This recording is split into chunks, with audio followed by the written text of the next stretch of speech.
Hello friends, आज मैं आपको बताऊंगा मोटर की वाइंडिंग के बारे में। ठीक है।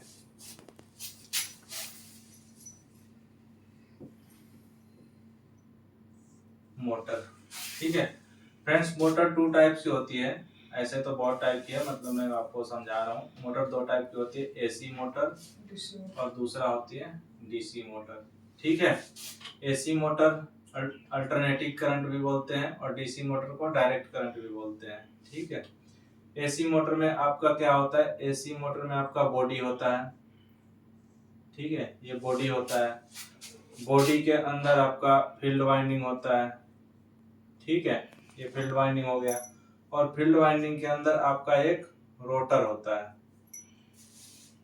ठीक है, ये रोटर होता है। इसमें हमारा पोल बनता है, north pole south pole. North south करके पोल ये बनते रहते हैं, जिसके कारण हमारा ये रोटर मूवमेंट करता है। ठीक है। एसी मोटर को हम लोग अल्टरनेटर की बात यूज कर सकते हैं फ्रेंड। अगर हमको इससे सप्लाई वगैरह लेना है तो हम यहाँ से इसको शाफ्ट को घुमा के इसके टर्मिनल को कनेक्ट करके आउटपुट में सप्लाई भी जनरेट कर सकते हैं। ठीक है। उसके बाद होता है डीसी मोटर। डीसी मोटर में फ्रेंड्स बॉडी सेम होती है। ठीक है। उसके बाद फील्ड वाइंडिंग होगी, फील्ड वाइंडिंग को भी सप्लाई दिया जाएगा। ठीक है, ये सप्लाई की जाएगी। और आपका रोटर जो होगा, रोटर पे भी वाइंडिंग रहेगा। ये रोटर पे भी आपका वाइंडिंग रहेगा। तो इससे हम पता कर सकते हैं कि हमारा जो, इसको आर्मेचर भी बोलते हैं हम लोग। तो डीसी में हमारा दो फील्ड वाइंडिंग होती है और आर्मेचर वाइंडिंग होती है, लेकिन एसी में हमारा फ्रेंड फील्ड वाइंडिंग ही होती है। ठीक है। तो मैं आपको वाइंडिंग के बारे में इसके बताता हूँ।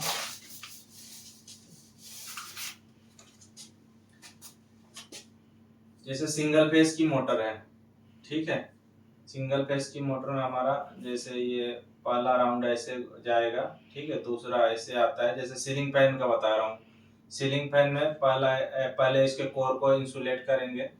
जो उसके कोर होते हैं ना, जैसे ये कोर बने हुए हैं। ठीक है, ऐसे गोल, ऐसे करके गोल में रहेगा फ्रेंड। ठीक है, वो ऐसे करके गोल करके ऐसे करके रहेंगे। ठीक है, मैं आपको समझा रहा हूँ बस छोटी सी में।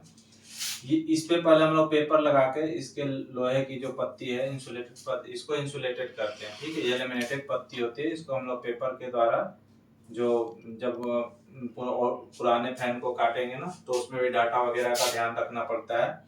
तो उसके हिसाब से हम लोग पेपर वगैरह मार्केट से परचेस कर लेते हैं। करने के बाद फ्रेंड हम क्या करते हैं, एक वायर लेते हैं। ठीक है, एक वायर लिया, लेने के बाद हम लोग इसका टर्न लगाते हैं। ठीक है, अगर इस टर्न को क्लॉकवाइज लेंगे तो दूसरा टर्न हमारा एंटी क्लॉकवाइज आएगा। ठीक है, तीसरा टर्न फिर एंटी क्लॉकवाइज और चौथा क्लॉकवाइज। मतलब एक नॉर्थ पोल बनाना है, एक साउथ बनाना है, एक नॉर्थ बनाना है, एक साउथ बनाना है।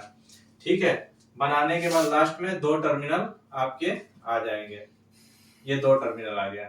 ठीक है, तो बाहर वाली वाइंडिंग हो गई। अब अंदर वाली वाइंडिंग फ्रेंड सेम करनी है। नॉर्थ पोल बनानी है, साउथ बनानी है, नॉर्थ बनानी है, साउथ बनानी है। उसके बाद भी दो वायर आ जाएंगे। ठीक है फ्रेंड्स, यहाँ आपको डायग्राम से ही देख के पता चल जाएगा कि ये वाइंडिंग अगर हमने एक तार यहाँ से ली तो ये तार सीधा घूमते हुए आ रही है, दूसरे छोर से निकल रही है। तो ये दो छोर एक कॉइल के हो गए। अगर ये सीधा है, ऐसे सीधी है, अगर हमको इसको चेक करना है तो मल्टीमीटर का टर्मिनल यहाँ लगाएंगे और यहाँ लगाएंगे तो बीप देगा। ठीक है, बीप देगा। बीप का मतलब कि हमारा कंटिन्यूटी बता रहा है कि हमारा ये रास्ता जो है एकदम सही जा रहा है।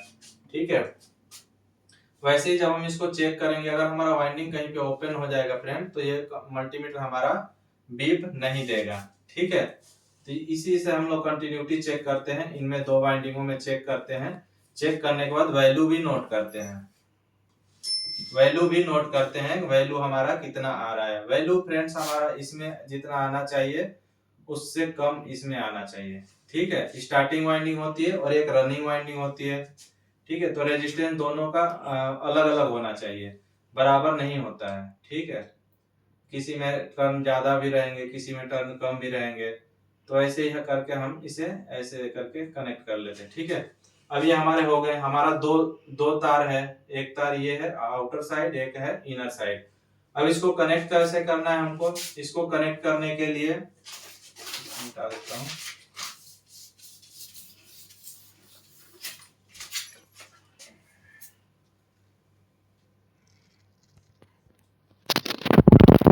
ये हो गया और ये हो गया आपका, ठीक है। इसको दे दो A1, इसको B1, अब इसको कनेक्ट कैसे करना है फ्रेंड, हम लोग ना दोनों का एक साइड को ही कनेक्ट कर लेते हैं, ठीक है। कनेक्ट करने के बाद हम लोग इस पे न्यूट्रल अप्लाई कर देते हैं, ठीक है। न्यूट्रल अप्लाई कर दिए। अब न्यूट्रल अप्लाई करने के बाद ना इन दोनों कॉइलों को अलग रखते हैं। अलग रखने के बाद बीच में एक कैपेसिटर अप्लाई करके और हम लोग इसको फेज से कनेक्ट कर देते हैं। अगर फेज वायर हम लोग इधर कनेक्ट करते हैं, फैन कैपेसिटर के एक साइड कनेक्ट करते हैं, तो फैन हमारा क्लॉकवाइज भी घूम सकता है और एंटी क्लॉकवाइज भी घूम सकता है। तो इसका डायरेक्शन हम लोग चेक कर लेंगे। अगर क्लॉकवाइज है तो हमको एंटी क्लॉकवाइज करने के लिए हमको फेज वायर को सिर्फ उठा के कैपेसिटर के दूसरे छोर पे कनेक्ट करना होता है, ठीक है। ऐसे करके अगर हम क्लॉकवाइज भी घुमा सकते हैं सिंगल फेज की मोटरों को और एंटी क्लॉकवाइज भी घुमा सकते हैं, ठीक है। और ये टेस्टिंग का भी प्रोसीजर था कि मल्टीमीटर से बीप चेक करेंगे और रेजिस्टेंस भी बराबर होना चाहिए, ठीक है। थ्री फेज में क्या होता है फ्रेंड, थ्री फेज में जो कॉइल डलती है वो तीन फेसों के लिए डलती है। पहली अगर आर के लिए डली है, ये आर के लिए डलेगी, तो दूसरी वाई के लिए डलेगी, तीसरी बी के लिए डलेगी। तो ये अलग अलग होती है फ्रेंड, अलग अलग सेट डलते हैं। जैसे ये सेट डला, फिर दूसरा ये सेट डला, फिर तीसरा ये सेट डला, ऐसे करके फिर आर को आर आर के जैसे ये हो गया आर, ये हो गया वाई और ये हो गया बी, ठीक है। ये हो गया, फिर उसके बाद आर डलेगा, फिर वाई डलेगा, फिर बी डलेगा, ये आर वाई और बी डलेगा। तो इसमें भी हम लोग फ्रेंड पोल चेंज करते हैं। जैसे हमारा ये कॉइल का पहला हम लोग लिए तो ये कॉइल ऐसे घूम रही है, तो दूसरी जो आर हम कनेक्ट करेंगे उसको पोल का डायरेक्शन चेंज करेंगे, वो ऐसे घूमनी चाहिए, ठीक है। फिर उसी हिसाब से फिर तीसरी में कनेक्ट करेंगे तो वैसे आपका घूमनी चाहिए, चौथी में कनेक्ट करेंगे तो वैसे घूमनी चाहिए। मतलब एक उल्टा और एक सीधा करके राउंड लगाते जाते हैं। मतलब कॉइल तो सेम ही बनती है, एक लड़ी बना के ऐसे लड़ी बना के उसका दो टर्मिनल निकाल देते हैं और इसी को मोटर में भरना होता है, ठीक है।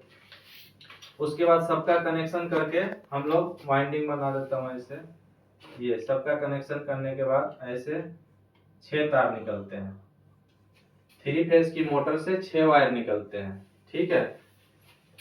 एक कॉइल के दो टर्मिनल, एक कॉइल से कितना टर्मिनल निकला, दो, इसका भी दो और इसका भी दो, तो तीन कॉइल का हो गया 6 टर्मिनल।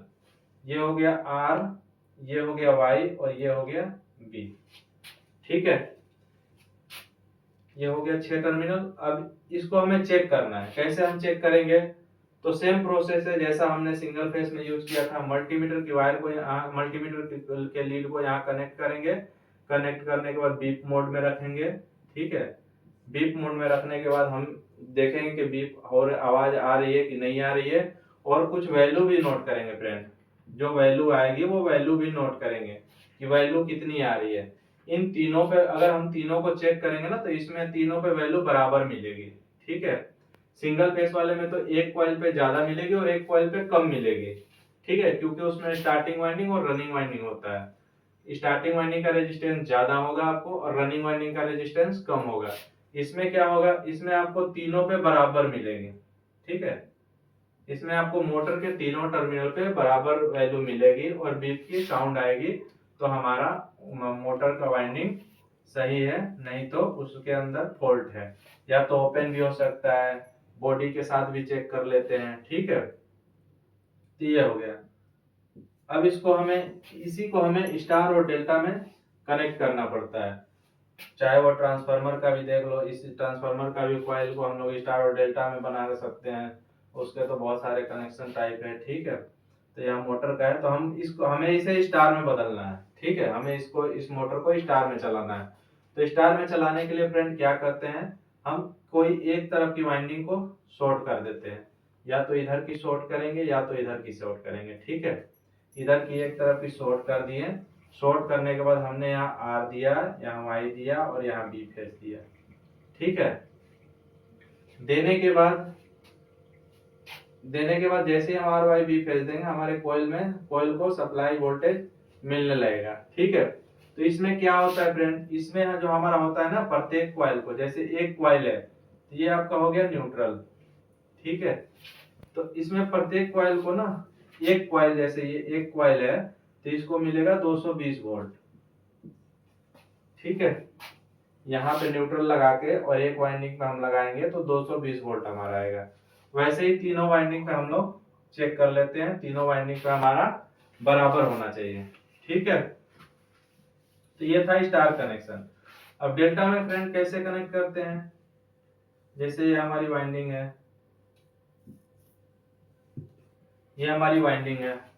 डेल्टा में कनेक्ट करने के लिए हम लोग क्या करते हैं, आपको इसको नाम दे देता हूँ A1, A2, B1, B2, C1, C2।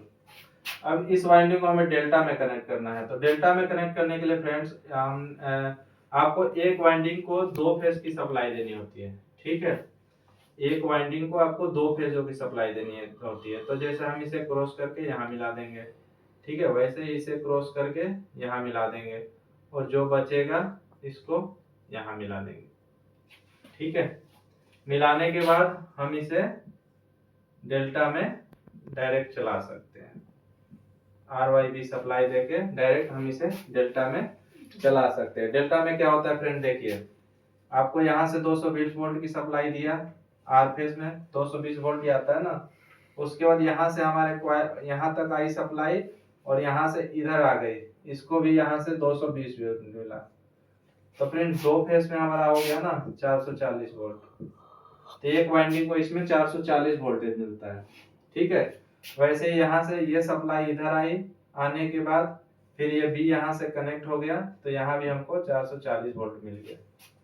मतलब अगर हम डेल्टा में चलाएंगे मोटर को तो प्रत्येक वाइंडिंग को 440 वोल्ट मिलेगा, और जब मोटर चलती है स्टार में तो उसकी वाइंडिंग को 220 वोल्ट मिलता है, जिसके कारण मोटर ज्यादा करंट लेती है। मोटर स्टार में ज्यादा करंट लेती है, जैसे ही वो डेल्टा में जाएगी अपने नेम प्लेट डाटा के अकॉर्डिंग करंट ड्रॉ करेगी। ठीक है, तो ये था हमारा स्टार मोटर की वाइंडिंग के बारे में। अगर वीडियो अच्छी लगी हो तो लाइक और शेयर जरूर करें। Thank you.